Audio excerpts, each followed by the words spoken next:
Hello दोस्तों, स्वागत है आपका मेरा YouTube channel most and information में। आज मैं एक नई इन्फॉर्मेशन लेके आया हूँ जो कि सीआरपीएफ पैरामेडिकल स्टाफ जिनका रिजल्ट है वो बहुत दिन से लटका हुआ है। बहुत दिन से मीन्स लगभग 8 मंथ हो गए हैं। वहीं पे आपका जो वैकेंसी है वो लगभग 3 साल से लटकी हुई है। तो इसके बारे में मैं आपको बताने वाला हूँ कि जो आपका रिजल्ट है वो कब तक आएगा। तो चलिए हम बात करते हैं। तो सबसे पहले क्या हुआ था, 2020 में आपकी जो होता है वैकेंसी आई थी 2020 में, ठीक है, 2020 में आपकी वैकेंसी आई थी। और उस समय जो होता है कोरोना आ गया था, तो कोरोना की वजह से शायद आपका फिजिकल हो पाया था और उसके बाद जो होता है आपका रिटन टेस्ट बचा हुआ था, साथ में ट्रेड टेस्ट बचा हुआ था और मेडिकल बचा हुआ था। तो फिजिकल तो आपका हो गया था। उसके बाद होने के बाद अब जो आपका बचा हुआ है वो रिटन टेस्ट था, वो जो कि आपका जो होता है कंप्लीट हो गया मार्च 2023 में। मार्च 2023 में कंप्लीट हो गया, लगभग 27 मार्च के करीब में, ठीक है।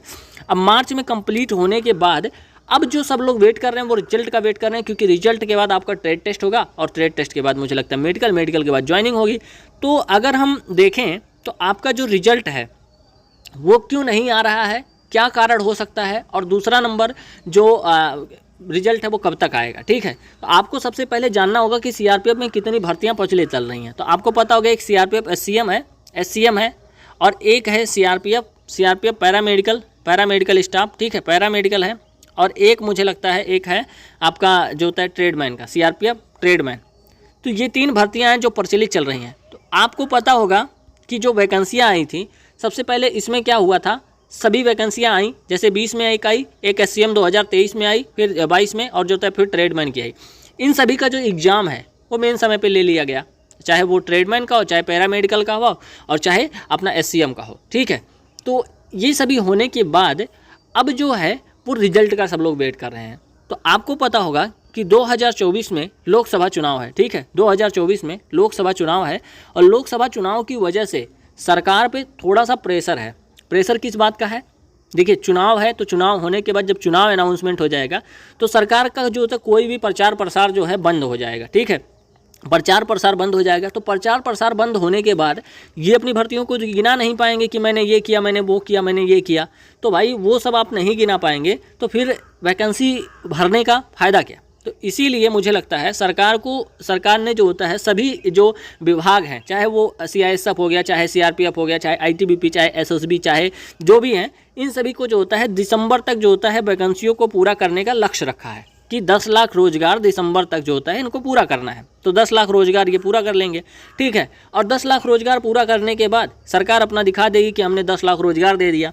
तो 10 लाख रोजगार देने के बाद अब जो बात आती है कि आपका जो वैकेंसी है उसका रिजल्ट कब तक आ जाएगा। तो अगर हम बात करें तो आपके रिजल्ट के बारे में, तो जैसा कि मैंने बताया कि जो आपकी वैकेंसी है वो इतनी सारी थी और इन सभी का जो होता है एग्ज़ाम हो चुका है, सबका रिजल्ट की बारी है। तो मुझे लगता है फाइनली अगर आपको 2 महीने मिलते हैं ज्वाइनिंग तक के लिए, क्योंकि आपको पता होगा कि सीआरपीएफ ट्रेडमैन की जो ज्वाइनिंग है, उसका जो होता है शेड्यूल आ चुका है। जनवरी या फरवरी मंथ में उसकी ज्वाइनिंग है। वहीं पे आपका जो होता है एससीएम है और उसके बाद जो होता है पैरामेडिकल, इसकी ज्वाइनिंग का शेड्यूल नहीं आया है। लेकिन अगर हम आंकड़ा लगाकर देखें तो मुझे लगता है जो सबकी ज्वाइनिंग है वो एक साथ होगी। जैसा कि आपको पता होगा कि सीआरपीएफ ट्रेडमैन की जो ज्वाइनिंग है वो जनवरी फरवरी मंथ में हो रही है। तो आप लोगों की भी ज्वाइनिंग मुझे लगता है जनवरी फरवरी मंथ में हो जाएगी, क्योंकि इनको जो भर्ती क्लियर करानी है वो सबकी एक साथ कराएंगे। ऐसा नहीं है कि आपका करा देंगे उनका नहीं कराएंगे, उनका कराएंगे इनका नहीं कराएंगे। तो मुझे लगता है सबकी वैकेंसी एक साथ क्लियर होगी। सो आप लोग अपने जो होता है, जैसे पैरामेडिकल वाले हैं तो वो अपने ट्रेड टेस्ट पे ध्यान दीजिए, क्योंकि आपका ट्रेड टेस्ट मेन है। अगर आप ट्रेड टेस्ट में फेल हो गए तो आप कितने भी नंबर पाए रहेंगे तो आप जो होता है बाहर हो जाएंगे। तो जैसे आपने 3 साल वेट किया है वैसे 2 महीने और वेट कर लीजिए और आपका रिजल्ट है वो बहुत जल्दी आएगा। देखिए, जो वैकेंसी निकलती है उसका एग्ज़ाम होता है और जो एग्ज़ाम होता है जिसका, उसका रिजल्ट भी आता है। तो आपका रिजल्ट भी आएगा, आपका सब कुछ भी होगा, लेकिन आपको सब्र रखना है। ऐसा नहीं है कि आप इसी के भरोसे बैठे रहिए, आप और वैकेंसी की तैयारी कीजिए। अगर आपके पास आपकी एज बची हुई है तो आप और वैकेंसी की तैयारी कीजिए, क्योंकि आपको पता होगा कि एक वैकेंसी के भरोसे नहीं बैठा जाता है। उसमें होगा या नहीं होगा ये हमारे हाथ में नहीं है, ठीक है, ये हाथ में है विभाग के। अगर मान लीजिए आपको मेडिकल में फेल कर दिया, मान लीजिए आपको ट्रेड टेस्ट में फेल कर दिया, ये तो हमारे हाथ में नहीं है ना। हमारे हाथ में तो सिर्फ पेपर देना है। तो पेपर आप दीजिए अच्छे से, ठीक है, पेपर तो आपका हो ही गया है, आपका रिजल्ट भी आने वाला है। सबका एक साथ रिजल्ट आएगा, चाहे वो ट्रेडमैन का हो गया, चाहे एससीएम का हो गया, और चाहे जो होता है पैरामेडिकल का हो गया। तो मुझे लगता है फाइनली अगर हम देखें तो आपका जो रिजल्ट है वो मुझे लगता है समथिंग मान के चलिए अक्टूबर लास्ट में और जो होता है नवंबर फर्स्ट वीक में आपका रिजल्ट है वो मुझे लगता है देखने को मिल जाएगा। तो आप लोग फाइनली तैयार रहिए और अच्छे से जो होता है मेहनत कीजिए और अब की बार सिलेक्शन लीजिए, ठीक है। तो ये एक ओवरऑल वीडियो थी जो कि मुझे लगा कि आपको देनी चाहिए। सो आई होप कि वीडियो आपको अच्छी लगी होगी। अगर वीडियो अच्छी लगे तो वीडियो लाइक करना, शेयर करना, सब्सक्राइब करना। मिलते हैं नेक्स्ट वीडियो में। धन्यवाद, नमस्कार, जय हिंद।